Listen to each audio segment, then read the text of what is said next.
Thank you very much. What I am to say is really not the presentation of a scholarly paper on development. The last few years have seen in the Baha'i world the appearance of a number of very exciting projects, educational projects, schools, different small rural development programs run by either groups of Baha'is or groups that have a number of Baha'is involved in them. The field is apparently growing very quickly, and the Baha'i interest in it is growing very much. So my purpose is to simply give certain opinions on our involvement in this field. They are personal opinions, and they really do not present any institutional opinion at all. The only problem is that, to my own surprise, I turned out to have too many opinions. And so when I wrote everything, it is about twice the size of what I should be able to say in an hour. And so what I would like to do is to read the second half of what I have written as fast as I can. And then if there is time left, I will try to make some comments about the first half. A discussion of the involvement of the Baha'i institutions, I will read because I think that's the fastest way of doing it. A discussion of the involvement of the Baha'i institutions and groups of Baha'is in development projects somehow has to begin with references to the present world conditions. This is, of course, not the place for a detailed analysis, but as the efficacy of a cure depends largely on the nature of initial diagnosis, some of the problems that seem to face humanity should be simply mentioned as a basis for subsequent arguments. The first quick look at the world, of course, reveals the most distressing set of material conditions with alarming projections into the future. The most optimistic statistics tell us that some 800 million people are living under conditions of total poverty, basically at the verge of starvation. Hundreds of millions of others are quite poor, but somehow seem to be surviving. The two curves showing projected population growth and food production seem to be diverging further and further. This means that the world population is growing fast, but food production is not keeping up with it. The health and sanitary conditions of the majority of the people are not favorable at all. Gastrointestinal infections and other diseases directly related to poverty and lack of sanitation are still #1 killers, especially among young children. In most parts of the world, from 40% to 60% of all deaths occur among children below the age of 5, and malnutrition in this group easily reaches 60% to 70%. The meaning of all these data is, of course, relative, as historically infant mortality has always been high, and many parasites have been part of man's existence almost from the very beginning. Yet it is distressing to know that the solution to most of these problems have been now known for many decades. The data takes very special meaning when comparisons are made and the distribution of death and disease is carefully examined. In tropical Africa, 200 out of each 1,000 newly born babies die before they reach the age of 1. The number is about 130 in Asia, 100 in some Latin American countries, and only 16 in the United States and certain European countries. The cause of high infant mortality are simply malnutrition of the mother and the child, and gastrointestinal and respiratory infections. The experts in the field of development use a few economic indicators to divide the countries of the world into different categories, the members of which are presumably at the similar stage of development. A few decades ago, most countries outside the United States and Europe were referred to as underdeveloped. Sensitivities were aroused, and the word has been changed now to developing, in order to emphasize the more positive aspects of each country. Underdeveloped or developing, there is a clear implication in all these conceptions that development means going towards places where industrialized nations have already been. It is essential, I believe, that as Baha'is focus on the improvement of material conditions, pitfalls associated with the categorization of people be avoided from the very beginning. The Baha'i discourse on development should depart from others at the very first stage of definition of concepts and words and the classification of problems. Our Baha'i communities throughout the world have names. The Baha'i community of Iran, of Canada, of the United States, of Colombia, Tanzania, or India. Some are very young and some are older, but all are equal members of the world community. As we look at material conditions, it should never occur to us to consider some of our Baha'i brethren underdeveloped, as if material poverty has anything to do with the development of human beings. It would be difficult to imagine, for example, that a Baha'i living under the most sophisticated conditions of a Western city would reconcile his thoughts with the essential tenets of his faith if for a moment he considered himself a more developed individual than thousands of the Baha'i brothers and sisters among the indigenous of America, the African tribes, or the villages of Asia. If we wish to use the concept of underdevelopment, it would be far more realistic to consider an entire underdeveloped planet, a small portion of the population of which has reached the greatest heights of material comfort, while the majority live in abject poverty.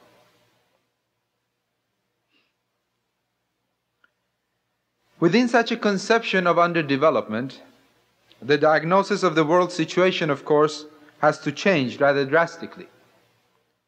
As distressing as material poverty may be, its implications are not comparable with those of total despair, a state into which the masses of humanity progressively sink under the yoke of oppression and calculated cruelty. Far more serious than high infant mortality is the ever-increasing number of children who are being daily born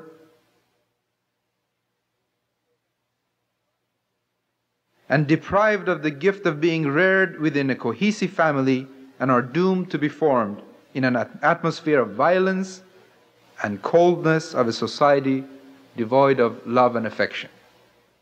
Infinitely more grievous than death itself is the act of killing. The cruelties that are being accepted now as normal to be taken for granted in our society. Is it not, after all, the continuous state of war, the fact that through most elaborate schemes, the fruits of the labors of millions of human beings are finally channeled to the construction of instruments of war, one of the basic causes of hunger and poverty? Is there among the material conditions in the world something as terrifying as the fire of prejudice and hate that smolders in human hearts? Racial prejudice, religious prejudice, national prejudice, class prejudice, prejudice of sex, and now the subtle but widespread prejudice of the so-called educated against the great masses of humanity, leading to aloofness or to the more degrading attitude of paternalism.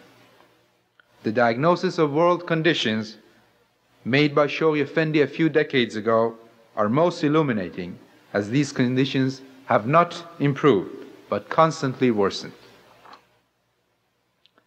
God Himself, he says, has indeed been dethroned from the hearts of men, and an idolatrous world passionately and clamorously hails and worships the false gods which its own idle fancies have fatuously created and its misguided hands so impiously exalted.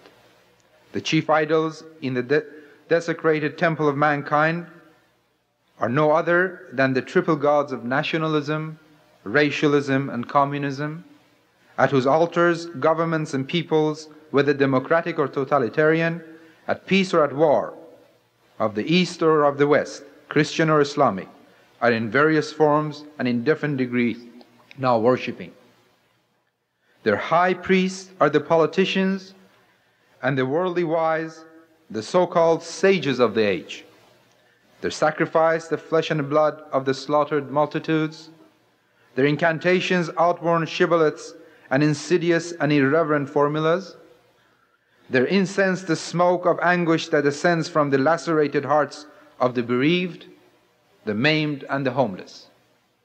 The theories and policies so unsound, so pernicious, which deify the state and exalt the nation above mankind, which seek to subordinate the sister races of the world to one single race, which discriminate between the black and the white, and which tolerate the dominance of one privileged class over all others, these are the dark, the false, and crooked doctrines from which any man or people who believes in them must sooner or later incur the wrath and chastisement of God.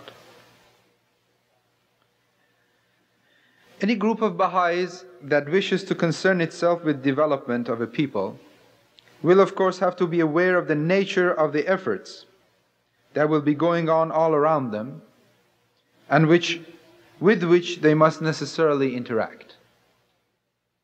Within many so-called developing countries, there are bitter divisions over ideologies. And independent of the official position, one sees groups and projects with a rather wide variety of social and political aims.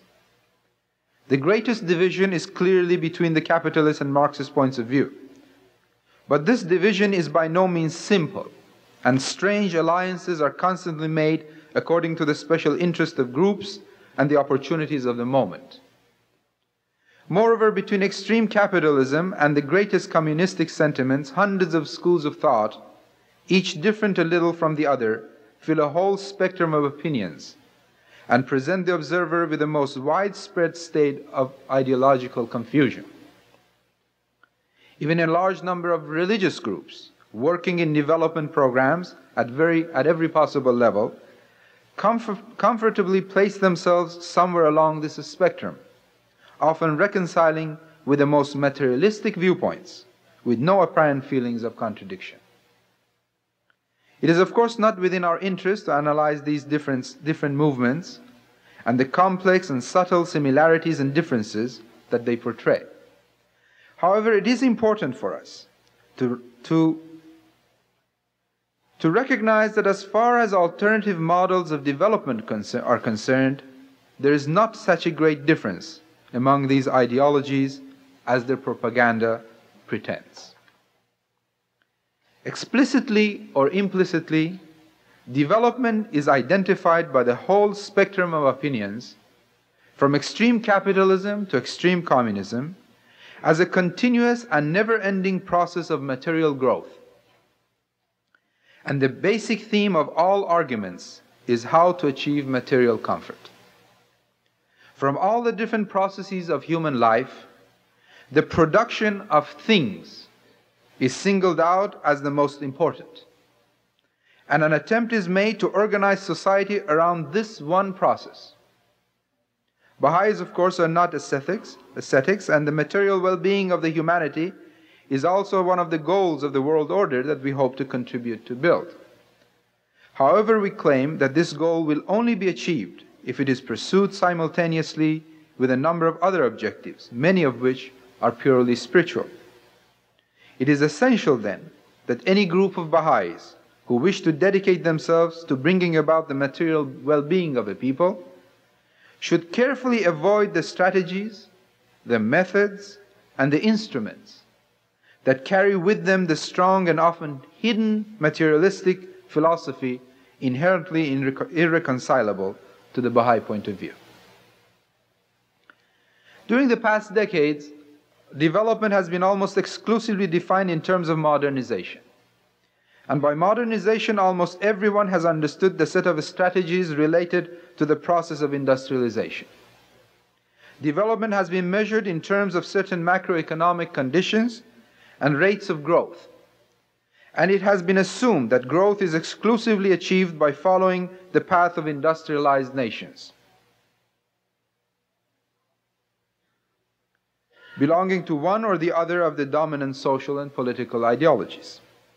As precise and carefully gathered data are made available, it is becoming increasingly clear that these traditional schemes have been utter failures.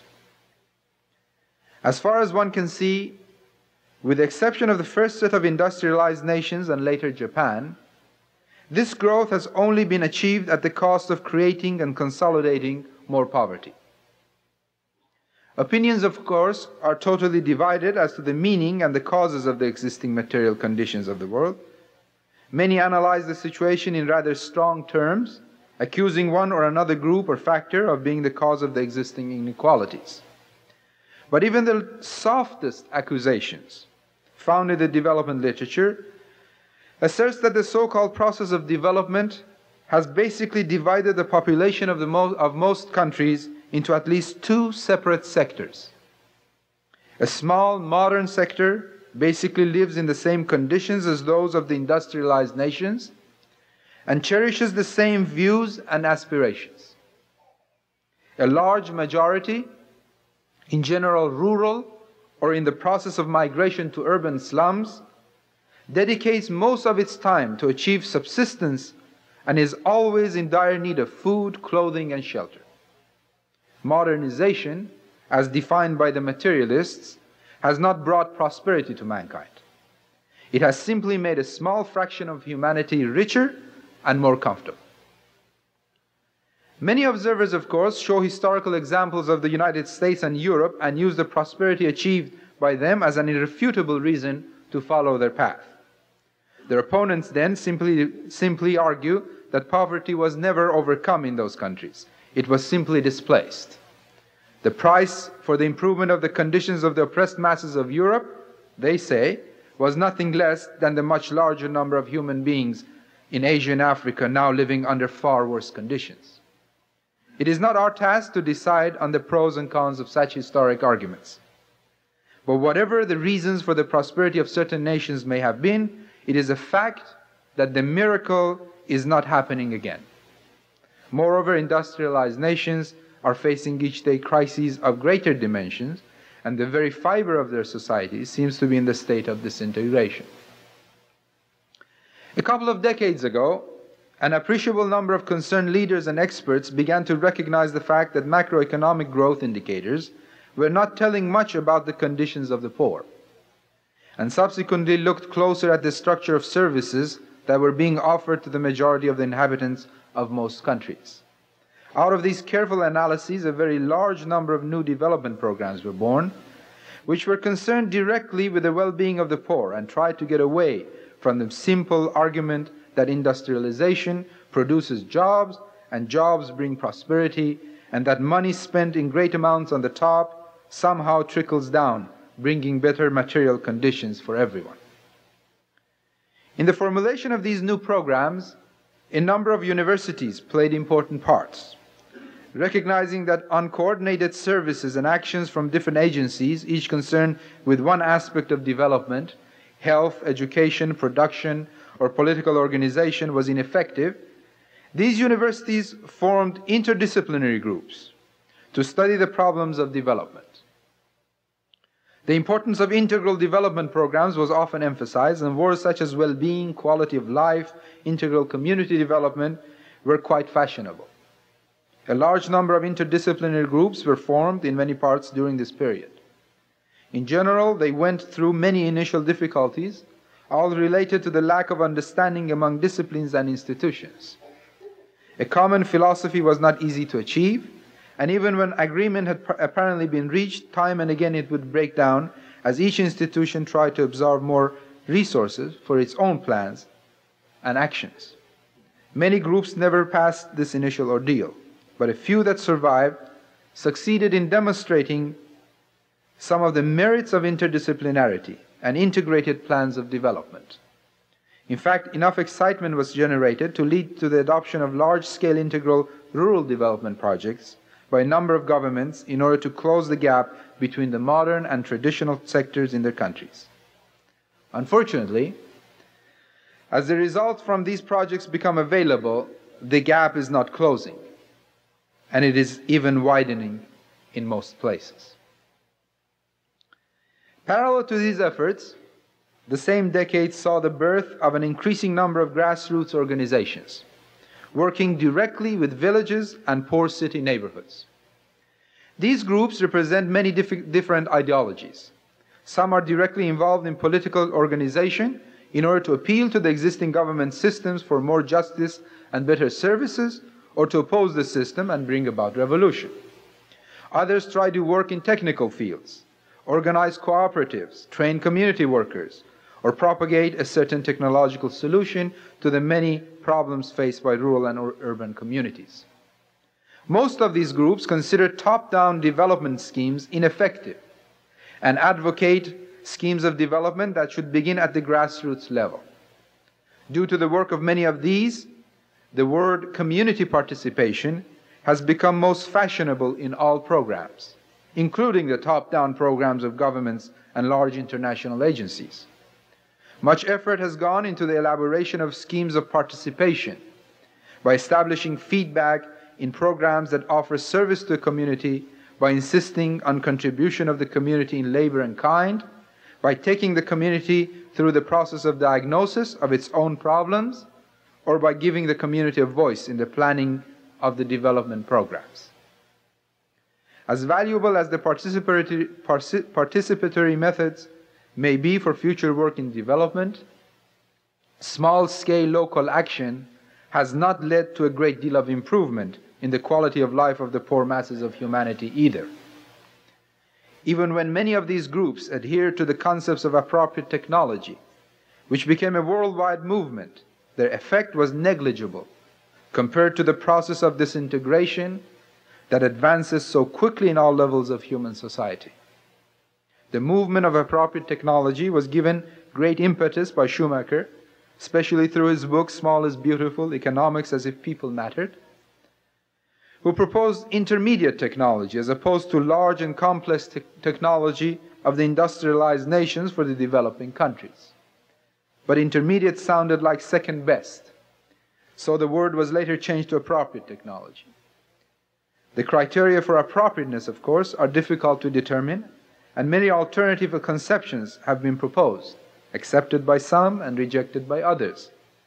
Labor-intensive technology, simple technology, technology based on locally available resources are among the many different schemes that have been tried out, in general, without a great deal of spectacular success. Many believe that the movement in many parts has degenerated into the sale of second-hand technology by the developed nations and the suggestion of poor solutions or partial solutions to complex situations of poverty. It cannot be denied, however, that the efforts have led to many insights into the process of development, and certain technological alternatives have appeared here and there. The comments presented up to this point will undoubtedly sound discouraging to many people. The purpose has only been to point out the general context within which Baha'i development projects have to be carried out, and to warn against the dangers of initiating isolated actions without the accompanying analysis of philosophical and spiritual implications.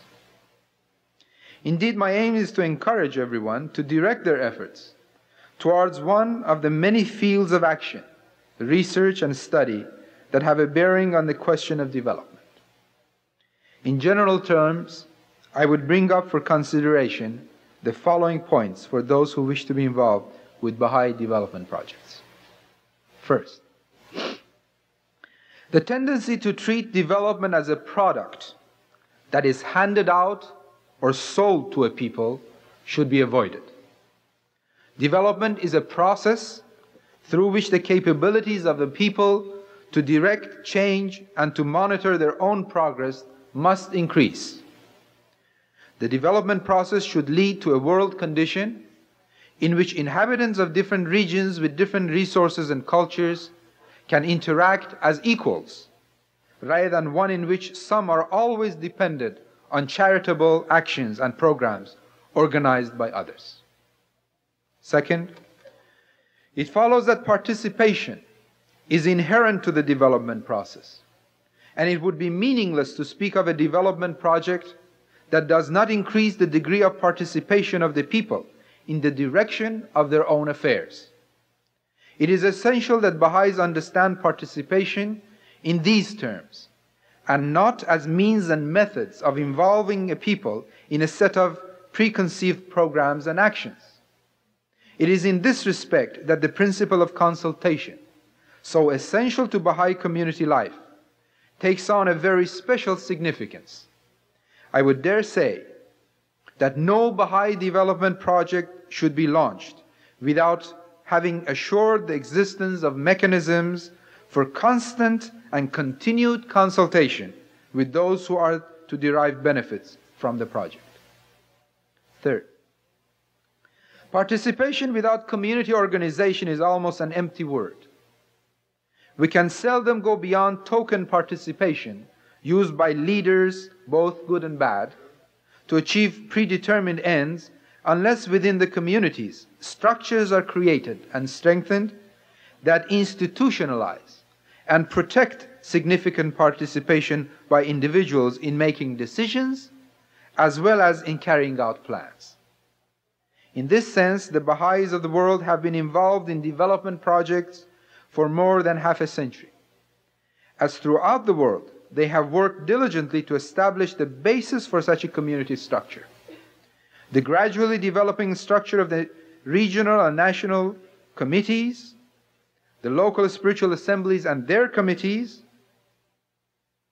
is the answer sought by hundreds of groups looking for a viable community organization for development. Therefore, it is indispensable that all Baha'i projects should strengthen this structure at the local, regional, and national levels, work through them, and help them to develop their potentialities. Fourth, a second indispensable element without which meaningful participation is impossible is learning and access to knowledge. This is not the same as saying that training is a necessary component of every development project. Too many global programs have decided that the poor simply need to be trained to carry out specific tasks of production or simple services, since apparently there lies the greatest needs of developing countries.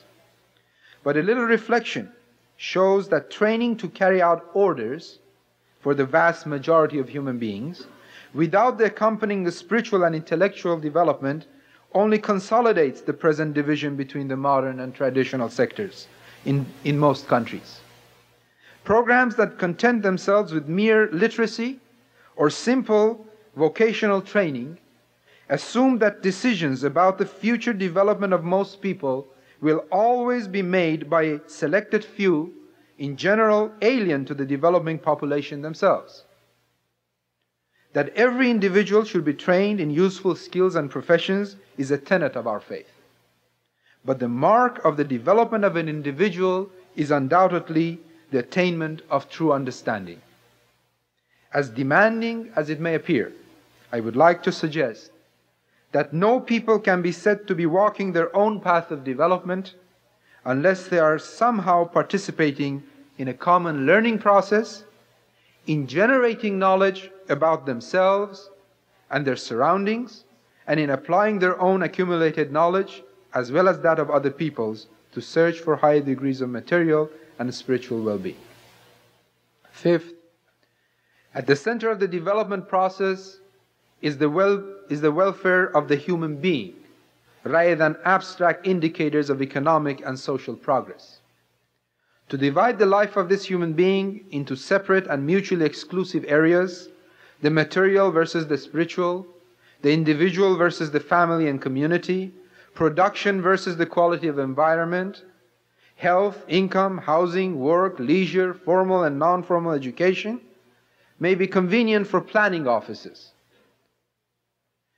But if carried too far, leads to total confusion at the level of the community. A far more innovative and useful way of designing a development project is to consider the interaction of a set of interrelated processes that must necessarily be going on within any population. Some of these processes must be accelerated, and institutions for their consolidation be gradually constructed. Other processes related to the disintegration of human society must be stopped, and yet another set of new processes must be set in motion. A few examples of processes of development are the organization of production, the improvement of channels of marketing and distribution, the creation and adaptation of technology, the education of human resources according to social needs and aspirations, the strengthening of the family, the strengthening of social structures, especially those related to decision-making, the enrichment of culture, and the creation and improvement of basic services such as education, health, and infrastructure. But the important thing is that at this time in the history of mankind, intervention in many of these processes of development is virtually impossible and can only lead to total frustration. The development of a village or a small region cannot be considered in isolation from the macro conditions of the entire world. The changes necessary to bring about the well-being of mankind must occur at the national and international levels, as well as within the local community. To put the whole task of development on the shoulders of the local community, which in general has access to scanty resources, and disregard the many restrictions imposed by world conditions, is simply asking too much from the great suffering masses of humanity. Justice and peace are prerequisites of material well-being, and no amount of local effort can eliminate the many restrictions imposed by a world at war and by the most prevalent conditions of social injustice. The above statements, however, do not imply that no meaningful action can be carried out by Baha'is at the local and regional level. What I would like to suggest is that from among the aforementioned processes, the education of human resources for development is one that must precede any other attempt to bring about the material or the spiritual well-being of a population. A process of universal education has to be set in motion within every population, which includes material as well as spiritual education. This process, which should gradually involve every inhabitant of the region, independent of creed or social position, far from being a mere academic pursuit, should become a dynamic learning process of the population about its own path of development, about all the processes of individual, family, and community life, their past roots, their nature, and their present and future directions.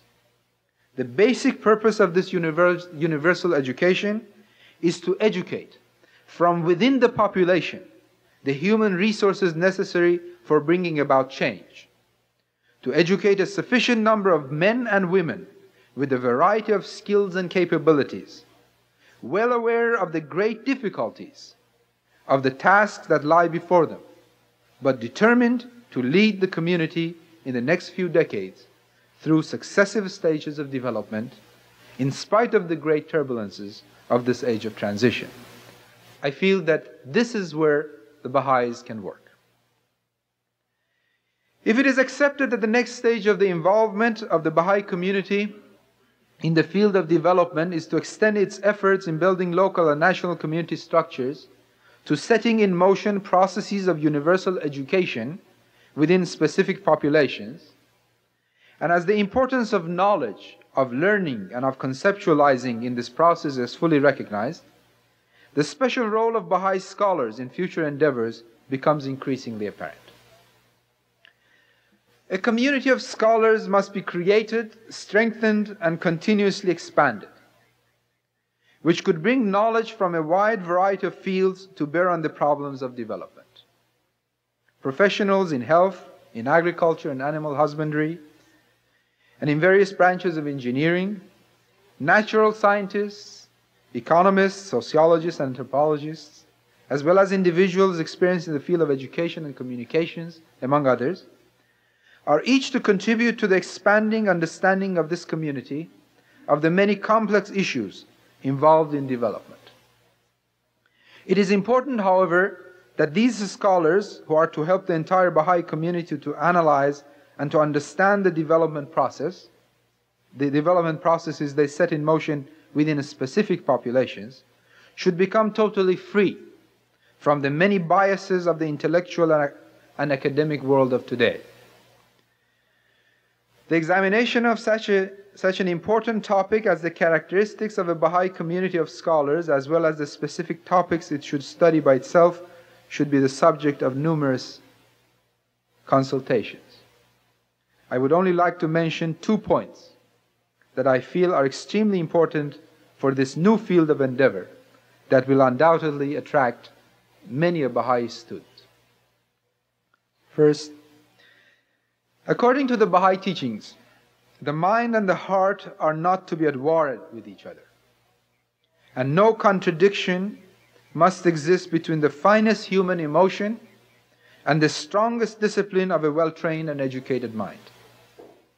Therefore, there is no reason to believe that an intellectual community of Baha'i scholars and students would not be governed by the same spirit of love, kindliness, patience, self-sacrifice, understanding, compassion, and humility that is to characterize our Baha'i communities in general. Especially it is to be expected that arrogance, which so often afflicts intellectual communities like a contagious disease, will be totally avoided by our scholars, and true humility will be exercised to the utmost degree.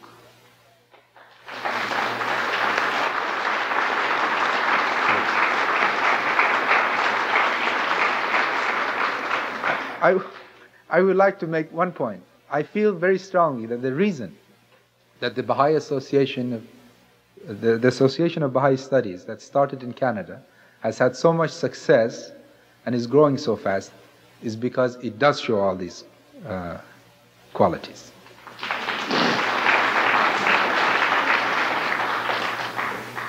Although I may be accused of speaking entirely from my emotions, and even though the events of the present world may consistently contradict my point of view, I firmly believe that these are the times that the promises of the past, that the meek shall inherit the earth, shall be fulfilled. And I strongly recommend the same conviction to those who wish to dedicate their energies to the well-being of the vast majority of human beings now living under the most distressing material conditions. And I would recommend to those who don't feel this way not to get into the field of development. The meek and the poor are those who have been humbled throughout the centuries by the powerful and by the arrogant. And those who have humbled them have not always been outright oppressors. Hundreds of peoples all over the world make important decisions every day, presumably for the benefit of the masses, without ever knowing their real conditions, or without having any real feelings for their needs and aspirations. Laws are passed, treaties are signed, resources are mobilized, economic and social policies are decided upon, all for the good of the poor, and almost all with the arrogance and self-assurance of those who simply do not understand what it is to be a poor. The world is in dire need of a new generation of well-educated minds who would dedicate themselves to the well-being of mankind, but who would see things from the point of view of the humble, who would learn to feel their feelings, their frustrations, and their aspirations, and then use knowledge with all the required excellence to systematically search for strategies to achieve higher and higher levels of spiritual and material well-being. To use the distressing conditions of the vast majority of the inhabitants of the earth simply to build cases and theories to be studied in the comfortable settings of Western universities, to offer an ever-increasing variety of degrees to a degree-hungry society, to fill the hundreds of positions in the very popular field of development, always dealing with poverty from the point of view of the wealthy, is surely an act of pride that that Baha'i scholars and students would refuse to undertake. The second point is that the hundreds of subjects and branches of knowledge that are closely related to development are in general not theoretical ones. Although a very strong component of conceptualization must accompany all of our projects, the strategies and the concepts must have their roots in action within the context of well-defined processes of development of specific populations. Therefore, one of the first tasks that has to be undertaken is the strengthening of the processes of universal education that are already being set in motion in a number of regions throughout the world. In our own continent, the regions around Otavalo, Ecuador, Cali, Colombia, Temuco, Chile, Puno, Peru, certain areas of Bolivia, and many areas of Haiti connected with the Zanussi School are examples of appropriate regions where universal education should be expanded and strengthened. Baha'i scholars working in the different aspects of development should in one way or another be connected to these regions and become involved in some of the processes of their development. The most essential task would be to establish a learning process. A learning process accompanying all the activities of the projects carried out with this population. A learning process that should continuously evaluate different experiences and incorporate the results in a rapidly increasing body of knowledge to be disseminated throughout the Baha'i world. This same learning process and the specific regions it is connected with could of course be used as a concrete context within which Baha'i students could be educated and guided to appropriate degrees and professions. The issues that such a learning process would have to clarify for the Baha'i community are so numerous that only a very few could be mentioned here for the purpose of illustration.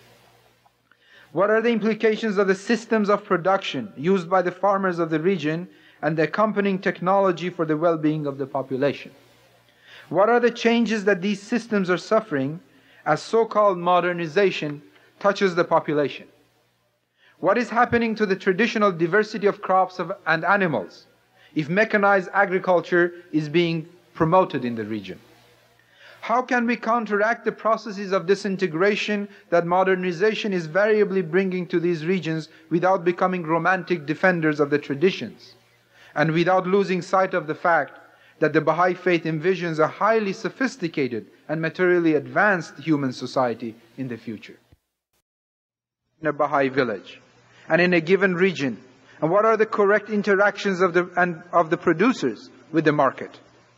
How do we increase productivity without simply helping a few more progressive families of each village and assure a just distribution of the benefits of our development projects? Can we design mechanisms by which a portion of the increased income of certain families is channeled to projects for the benefit of the whole community, mechanisms which do not lead to certain political behaviors, as is seen, for example, in many cooperative movements? What are the systems and mechanisms for the flow of information within the different populations? How have they changed historically, and how are they affected by modern means of communication? How can some of these mechanisms be strengthened and used to disseminate knowledge, to assess needs, and to establish a sharing of experiences among the different villages of a region? What are the technologies used in the different processes of life of the population? The tools, the procedures, and the organization? What are the social implications of change of technology? Which are the institutions and the people who are to bring about this change?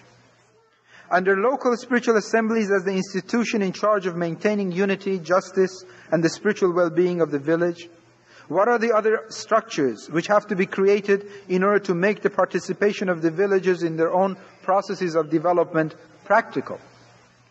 What are the mechanisms for the strengthening of the family structure? How is the family educated to educate children, especially during the very early preschool age? What are the implications of the principle of the equality of men and women for this very important function in practical terms and within the context of a village style of life? What is the role of the community as a whole in the education of children? And what are the strategies it has to adopt and the corresponding structure it has to establish? How is the question of health, nutrition and sanitation to be dealt with in a village? Are we to accept the prevalent schemes of health care by village health workers and village health posts, or are we to strive for more elaborate health schemes? What is to be the structure of educational services offered to the families of the region? What is the role of the school in the development of a rural area? What are the characteristics of the human resources needed for development? What is the educational dynamics to be established in each village that would lead to the formation of such human resources? What is the content and the methods of a new education? What are the methodologies that we are to use to gradually develop this new content? As surely we cannot simply transplant concepts and curricula developed elsewhere, especially those created under the totally different conditions of countries in North America and Europe. What are the methods and contents of the processes of community education, aside from the formal educational system? How do we guide individuals who have traditionally led by others to take charge of their own affairs in religion, in culture, in production, in organization, in administrating health and education? Do we have any schemes that would use, say, the 19-day feast as the place where the basic initial steps of education for participation may take place? The list of questions could go on and on. From very general issues and questions, as the ones I have mentioned, to very specific things, the specific methods, materials, and concepts. The essential point is to remember that these questions will not be answered by thought and argument alone, isolated from the reality of specific populations and without the benefits of their participation. The task of Baha'i scholars will be to examine issues within the context of concrete action programs and help to build an expanding body of knowledge and experience. This, of course, they will have to do in the light of the revealed word and the spiritual teachings of the faith that would have to give the whole effort its direction, its meaning, its conceptual framework, and its spiritual impetus and motivation. Thank you.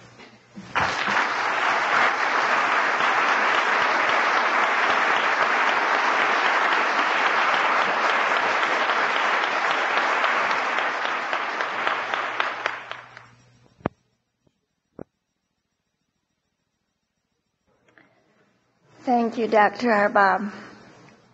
This is the time allocated for questions to the speaker.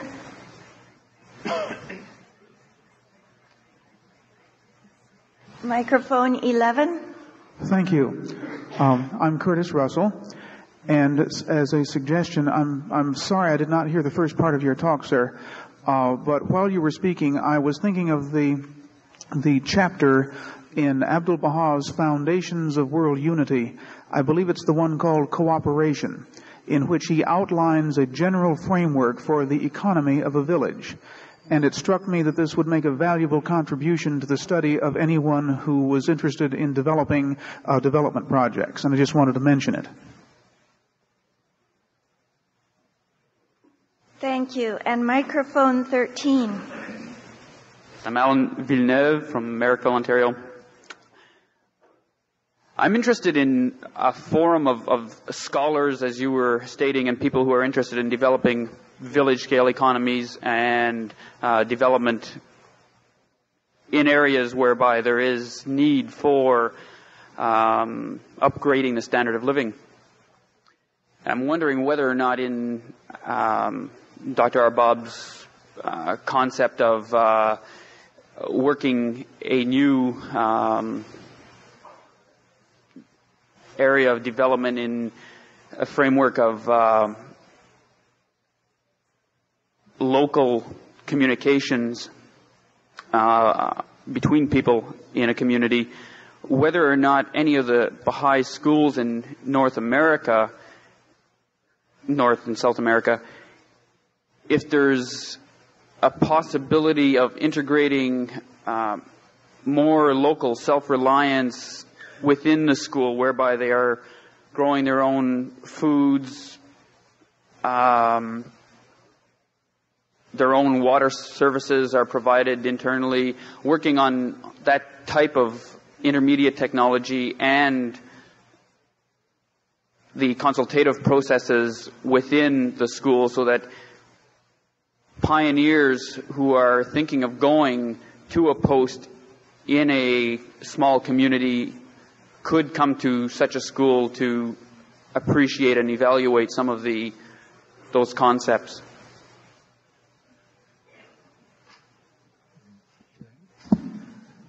Yes, I think one of the themes of that we are going to have to understand and experiment with is exactly the role of school in the development of a village or of a region. Maybe a primary school in a village and certain other kinds of institutes and educational institutions in the development of a whole region. The only thing that I would like to say is that we have to be careful, very careful, that the kind of solutions that we finally give are not second-hand solutions. And I would like to mention, I've seen all over the world programs in which, for example, a small home garden in which you grow vegetables is somehow given as the answer to the problems of nutrition of people who are dying from lack of protein and calories. And somehow that becomes a substitute for much more meaningful actions. I think in our schools, in what we do, we're going to have to face the real issues of development and not give sort of little answers that really will never work. If we work at that level, then I think our schools will be most wonderful places for where we can start things. And I think it would be wonderful to have a network of all these activities, all these projects, so that exactly Baha'i students and Baha'is in general, pioneers, travel teachers can come, visit, look at things, talk about it, so we can really establish a whole dynamics of work in development using the wonderful structure of national and local assemblies that we have established all over the world. We are ready at this point to do this. Microphone 9. I would like to ask, if possible, for some precise clarification. I'm going to Jamaica in October to retire and live with my wife, and hopefully to not only work with Baha'i development, but with national and local development. I am somewhat confused by the totality of your talk as to whether it's possible and proper for Baha'is to make efforts at local development, at small and growing, or whether it has to come from a global thing down.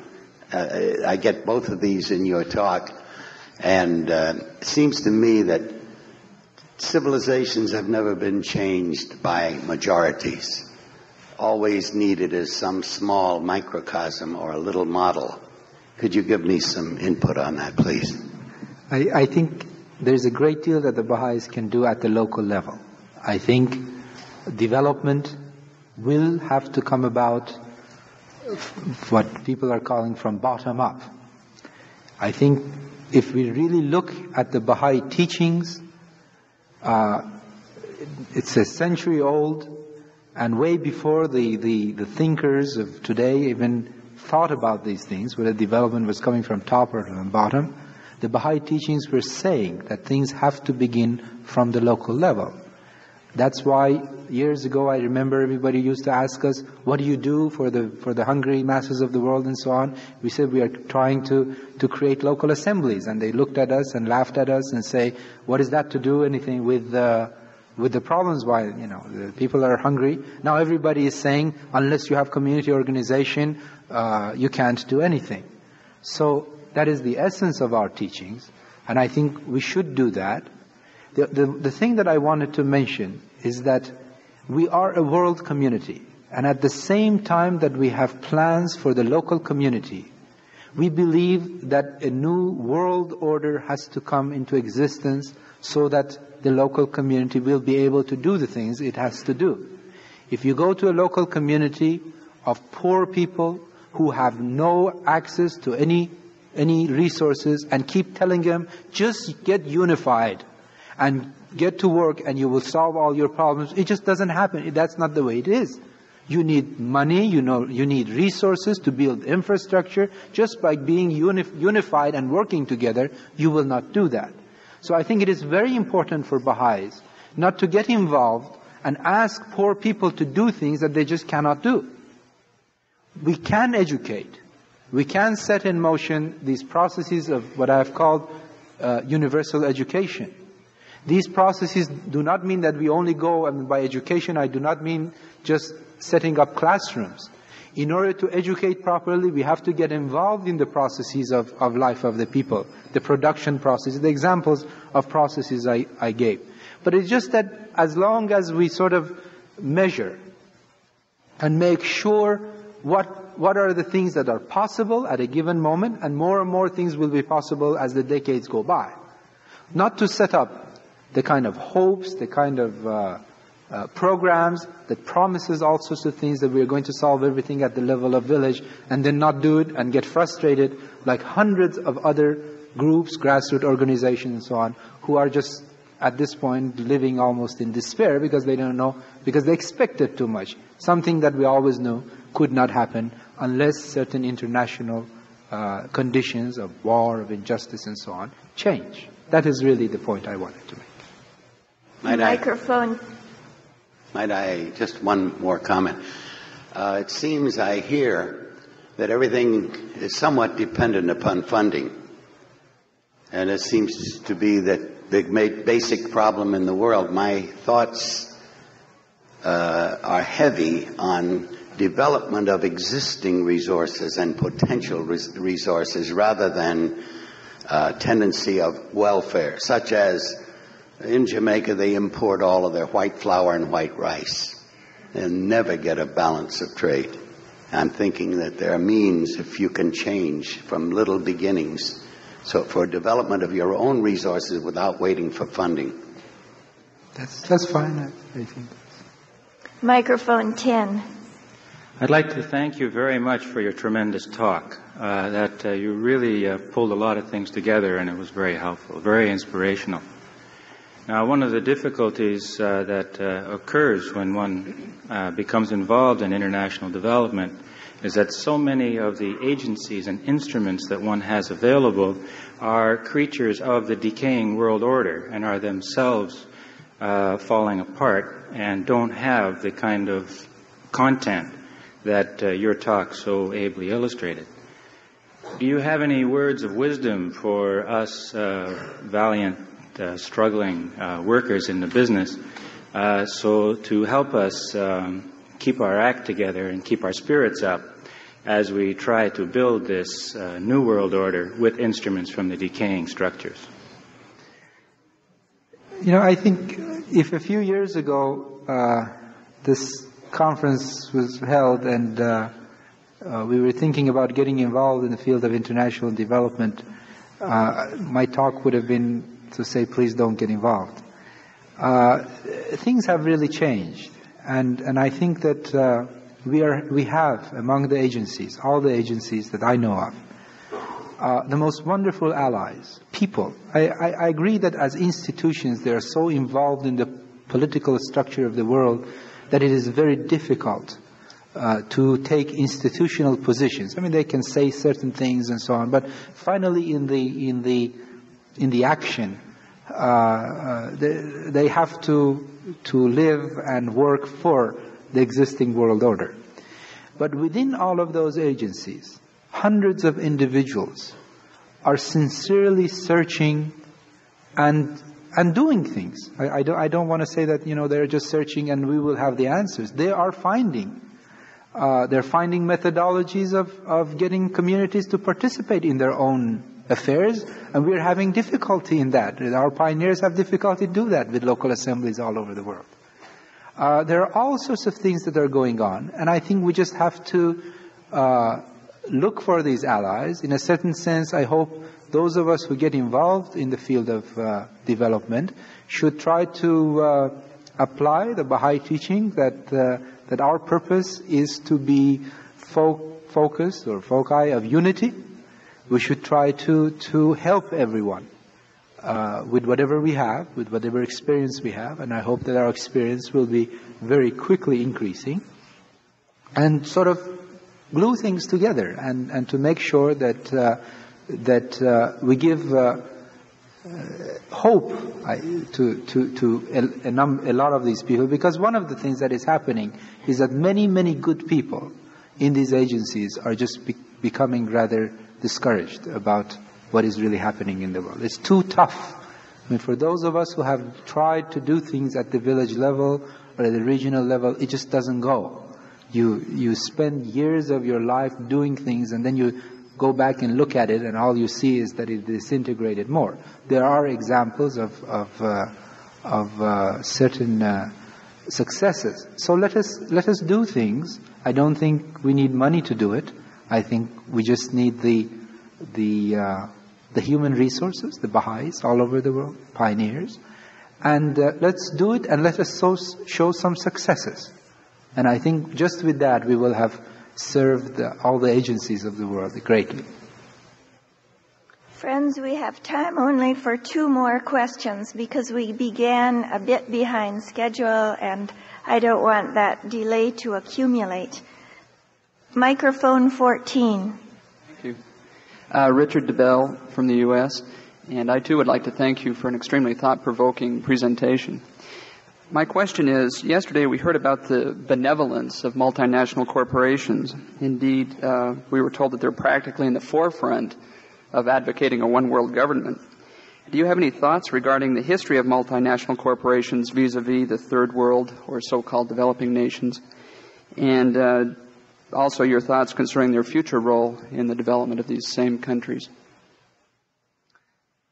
I was hoping nobody would ask that question. I'm afraid I have certain strong feelings about some things. I really don't know whether multinational corporations will play a great role in the future of mankind or not. The only thing I would like to suggest to the friends is that the world looks very differently from up here and when one is in the developing countries. Some of the message that one gets here from many believers is that, well, the world is bad, but it isn't really that bad. Things are going well. Even our corporations are learning to consult with each other and people in it, and so on and so on. The world really is pretty bad. When you live in a village, and when you look from the point of view of the majority of human beings who are very poor, all these wonderful schemes that exist in the United States, Western Europe, and Canada, and so on, somehow don't seem to be that relevant. They all seem to be structures of a world that is oppressing and not really helping. I don't mean that in terms of obviously in political terms and so on, but that is how one sees the world. That's what, when one looks from down up, this is what one sees. So to think that the future world will just be a continuation of this one, just a little fixing up of the Western civilization, I think is not a very valid position. I don't know what we will have, what the corporations will look like, what business will look like, and so on. But I would just like to warn the friends not to think so much in terms of the continuation of things, and try to have the image of a world which hopefully will be totally different from the world we have. I think it's my own understanding of the writings of the faith that real change will occur. And the changes that will occur will be so profound in terms of individual human behavior, in terms of group behavior, in terms of relationship of groups, communities, and nations, that maybe we won't have any of the things that we are so proud of now and think that they're doing so well and they're progressing so well.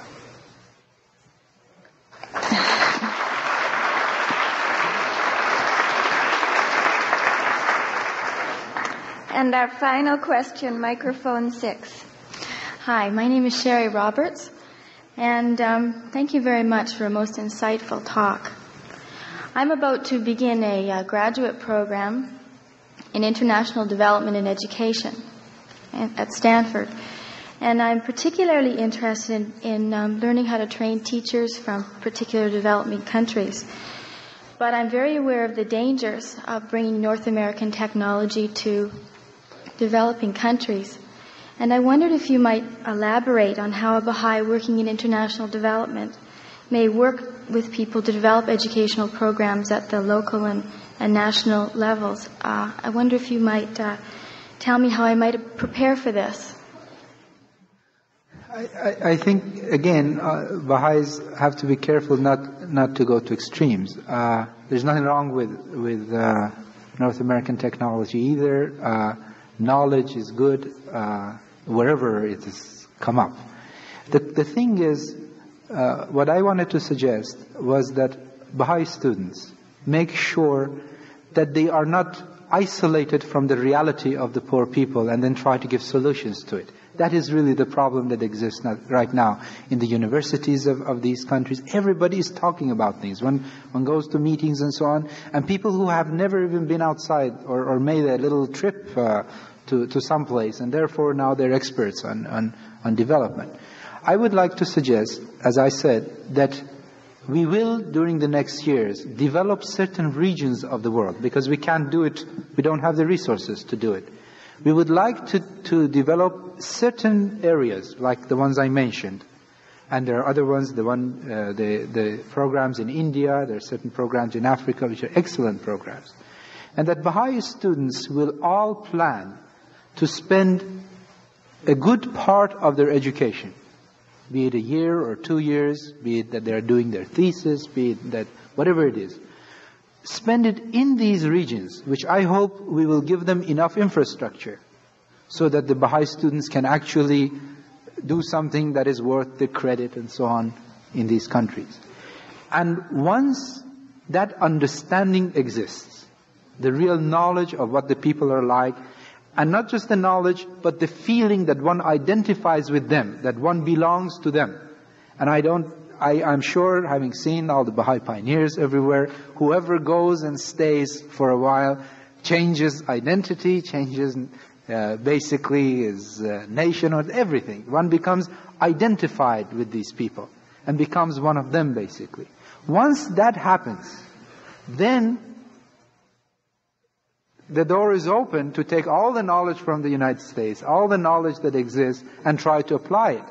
And if we do that prayerfully, humbly, and with an experimental view. In other words, we try it, we learn from it, and we don't make all the mistakes all over again and again. We listen to each other, and we consult with each other.